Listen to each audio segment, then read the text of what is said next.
का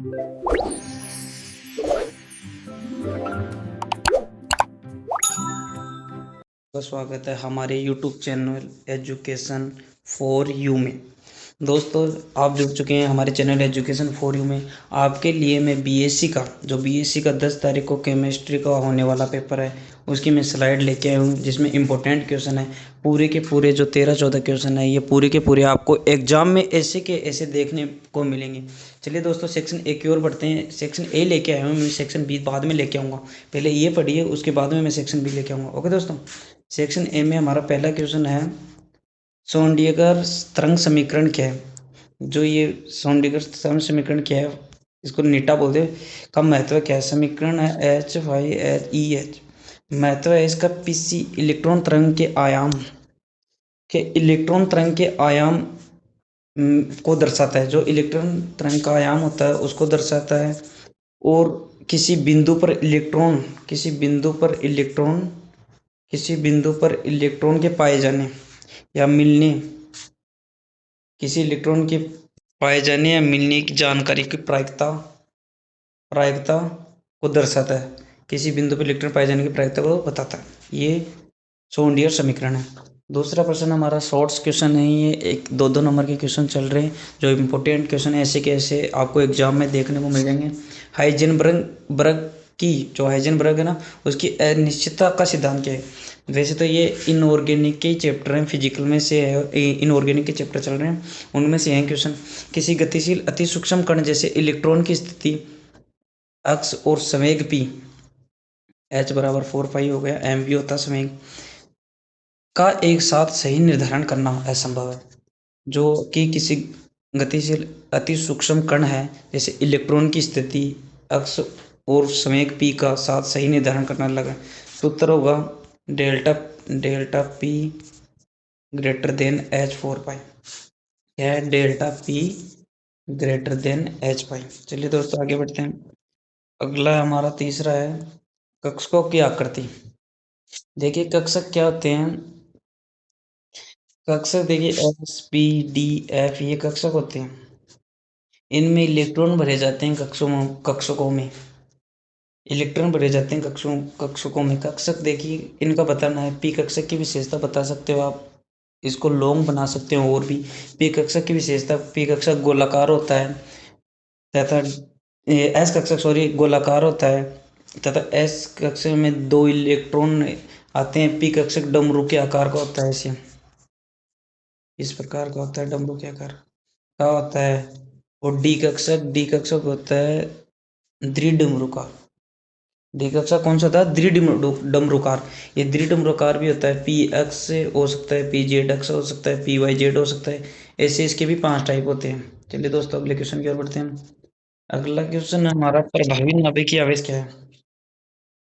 प्रभावी नाभिकीय आवेश इफेक्टिव न्यूक्लियर चार्ज क्या है? कि वह वास्तविक धनावेश जो बाहरी कोश का इलेक्ट्रॉन नाभिक से महसूस करता है। कि वह वास्तविक धनावेश जो बाहरी कोश का इलेक्ट्रॉन नाभिक से महसूस करता है, अंदर वाले इलेक्ट्रॉन को प्रतिकर्षण के कारण कुल आवेश से कम होता है। प्रभावी आवेश इफेक्टिव न्यूक्लियर चार्ज, इसके बारे में बता दिया। 5वां क्वेश्चन है फजान का नियम। फजान का नियम आपको फिजिकल केमिस्ट्री में देखने को मिलता है। किसमें? Physical chemistry. फजान का नियम, इस नियम के आयनिक बंध सहसंयोजक गुणों को बताता है। शर्त छोटा धन आयन और बड़ा ऋण आयन होने पर सहसंयोजक बंध की जो क्या है, छोटा बंध और बड़ा बंध होने के कारण सहसंयोजक बंध की अधिकता बढ़ जाती है। अपना 7वां क्वेश्चन है, जालक ऊर्जा क्या है? जालक ऊर्जा क्या है? तो देखिए, एक मोल आयनिक क्रिस्टल के गैसीय आयनों से बनने पर जो ऊर्जा मुक्त होती है उसे जालक ऊर्जा कहती है। एनसीईआरटी में अलग थ्योरी दे रखी है, और आपके जो नोट्स लिखा रखे हैं 12th या 11th जो भी है, उसके अंदर अलग थ्योरी दे रखी है। जो भी आपको अच्छा लगे उसके हिसाब से करके आ जाना। और थोड़ा लॉन्ग में लिखा रखा है तो और 1-2 लाइन अपनी तरफ से ऐड कर देना। और हमारे चैनल है जो एजुकेशन फॉर यू के नाम से चैनल है, उस पर अंत तक जुड़े रहे, आपको अच्छे वीडियो मिलेंगे, आपका कोई समय बर्बाद नहीं होगा। चलिए अगला क्वेश्चन है, हाइजेनबर्ग बंध। हाइड्रोजन बॉन्ड क्या है? हाइड्रोजन बॉन्ड क्या है? हाइड्रोजन बॉन्ड एक मजबूत बॉन्ड होता है, जो एल्कोहल में भी देखने को मिलता है, फिनॉल में भी देखने को मिलता है। चलिए, तो जब हाइड्रोजन परमाणु किसी अत्यधिक विद्युत ऋणी जो विद्युत ऋणी होते हैं जैसे फ्लोरीन, ऑक्सीजन, नाइट्रोजन के साथ जुड़ा होता है तो उनके बीच बनने वाले आकर्षण इंट्रामोलिकुलर बॉन्ड बोलते हैं। इंग्लिश में इसे क्या बोलते हैं? Intramolecular bond, intermolecular bond hydrogen में। चलिए, अगला क्वेश्चन हमारा 8 का क्वेश्चन हमें क्रेल था।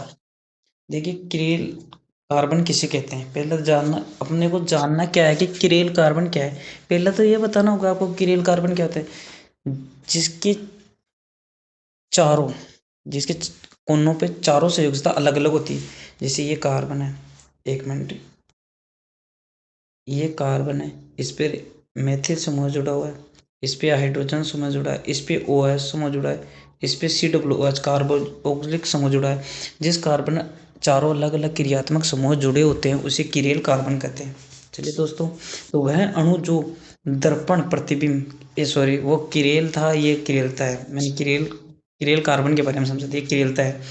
वह जो अणु दर्पण प्रतिबिंब अध्यारोपित नहीं हो सकती उसे किरेल कहते हैं। नहीं, सही है, वही सही है। जो दर्पण प्रतिबिंब अध्यारोपित नहीं हो सकती, क्योंकि ये चारों समूह अलग अलग होते हैं और इनकी जो दर्पण किरेलता कहलाता है, जो कि जो जैसे OH इधर है कि दाएं बाएं देखने पर उसकी किरेलता प्रदर्शित नहीं हो सकती ऐसे, और अकिरेलता होता है उसकी, जो अकिरेल कार्बन होता है ना, उसका प्रतिबिंब एग्जैक्ट देखने को मिलता है। वो नीचे आ ही गया ना यार, वो किरेलता आ ही गया ना नीचे क्वेश्चन एक बार। और वह अणु जो दर्पण प्रतिबिंब पर अध्यारोपित नहीं होते उसे किरेल कहते हैं। जैसे हमारे हाथ, जो हमारे हाथ कांच में देखते हैं तो एक दूसरे के एग्जैक्ट अध्यारोपित नहीं होते। अपने हाथों को मिलाएंगे आप तो भी एग्जैक्ट नहीं मिलेंगे। आपका अंगूठा किधर जाएगा, आपकी अंगुली किधर, तो इसे किरेलता कहते हैं। हाथ का एग्जाम्पल दे सकते हो, या कोई 2 प्रोपेन एथेनॉल भी लिख सकते हो, इसका बना के जो डायग्राम है 2 एथेनॉल प्रोपेन का अध्यारोपित कर सकते हो। नौवां क्वेश्चन है मोस्ट इंपोर्टेंट क्वेश्चन। ये मोस्ट इंपोर्टेंट क्वेश्चन है। हैक्कल का नियम आपको एग्जाम में भी देखने को मिल सकता है, कंपटीशन के एग्जाम में देखने को मिल सकता है। ये हैक्कल का नियम क्या है? कोई चक्रीय यौगिक एरोमेटिक तभी होगा जब उसमें 4n+2 वाली व्यवस्था होगी। ये आपका जो इनऑर्गेनिक के चैप्टर का है, नहीं, जो फिजिकल का है उसका है क्वेश्चन कि हैक्कल का नियम, कोई चक्रीय यौगिक एरोमेटिक तभी होगा कि एरोमेटिक यौगिक कौन से होते हैं? एरोमेटिक यौगिक वे होते हैं जिनमें 4n+2 होता है, और इन एरोमेटिक होते हैं उनमें 4n ही होता है, ओनली 4 इलेक्ट्रॉन का 1 2 3 होता है।